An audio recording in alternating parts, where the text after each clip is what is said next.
Simula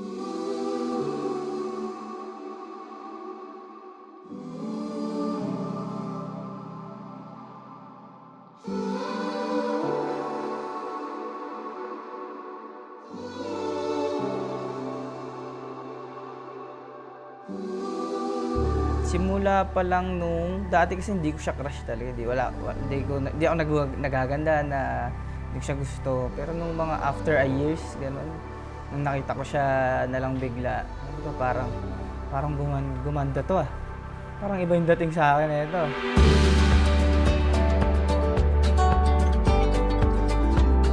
Nag-start kami na nagme-message siya.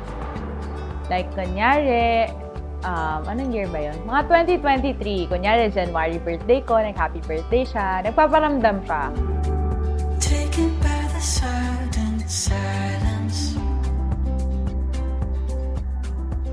2 years pa lang, pero matagal na kaming magkakilala. Na acquaintance lang, ganun. Pero finally, napansin ako. Covering the light inside. Tapos, mga October 1, ang haba na ng message niya na parang sabi niya, ayaw na niya ako maguluhan, interested siya sa akin, gano'n. Kasi crush niya nga ako. Siya talaga may crush sa akin eh.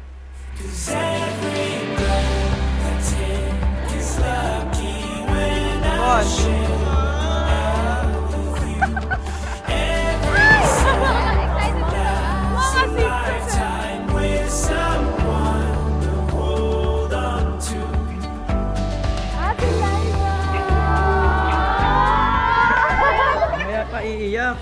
Maga pa. Ano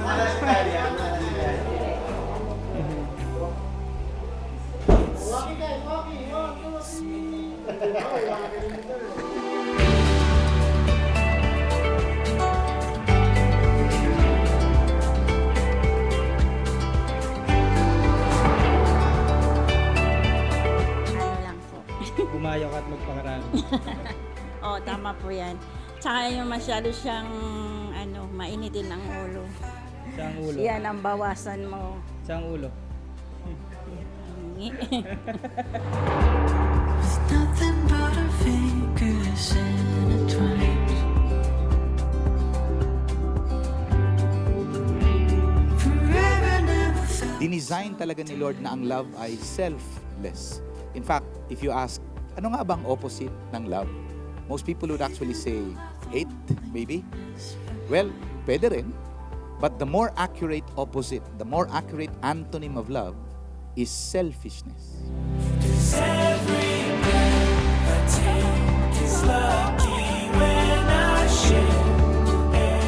Sana magmahalan kayo mag-asawa at ilagay niyo yung Diyos sa inyong puso. Wow! Mawawala ang problema niyo pag nasa gitna niyo ang Diyos. Wow! Magmahalan lang kayong dalawa. Sige.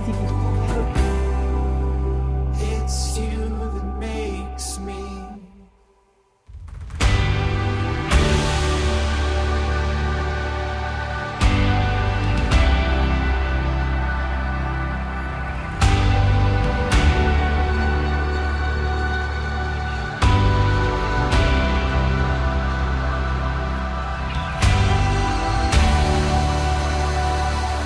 And I thank God for allowing me to be broken so that He can fix me again and build a right path for me.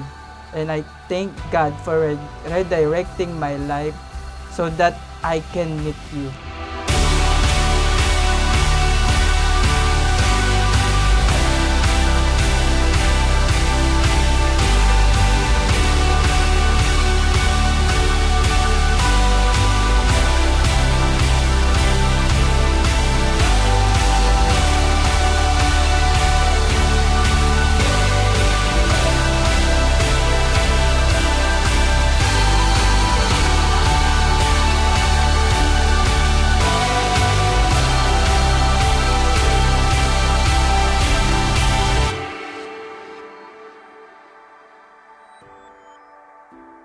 Lord, I know na you already bless us. Thank you, Lord, sa lahat ng provision mo, ng blessing mo na binigay mo sa amin. Naramdam ko yung pagmamahal mo sa amin, Lord. Sa bagong season namin ngayon, Lord, I pray na patuloy mo kaming gabayan. Bless ako na binigyan ako ng partner talaga na opposite sa akin. Kung ano yung kulang ko, yun yung binigay sa akin na magaling siya doon. Sa kanya rin naman, yung kulang niya, ako rin yung nagpupunan. We're walking together through any weather. You and I, side by side. Pero sobrang understanding and patient niya kasi sa akin. So, we are all here today by the grace of God. Yung mga, ako kasi yung calm, ako yung kailangan daw ng calm sa buhay niya. Ganun. So, nagko-complement naman yung isa't isa sa amin. Pinagdasal ko talaga na Christian. Hindi lang dahil sa name or what. Gusto ko talaga practicing Christian. And gusto ko someone na kaya ko. Mahirap kasi akong mahalin eh. Every time we prioritize self over the other, there you see the loss of love. And every time we learn to be selfless, to give of ourselves freely to another, even at our expense, in order to desire the greatest good or the highest good of another, there you see the real kind of love. When we're side by side. God knows how much I prayed for this day. And I prayed for you. Going gets tough.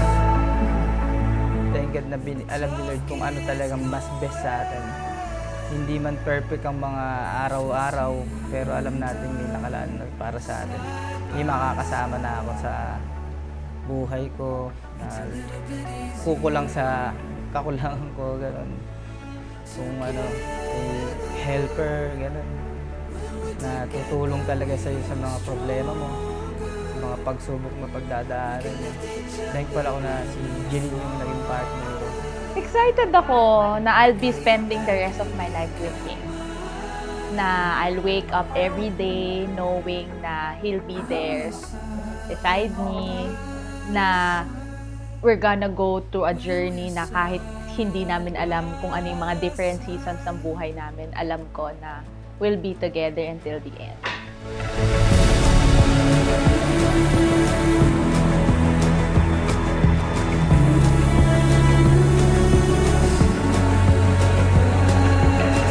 Hindi man ako magaling sa salita, pero mas mag-e-effort akong iparamdam sa iyo ang pagmamahal na nararapat para sa iyo. You are always be my answered prayer. I love you, my love.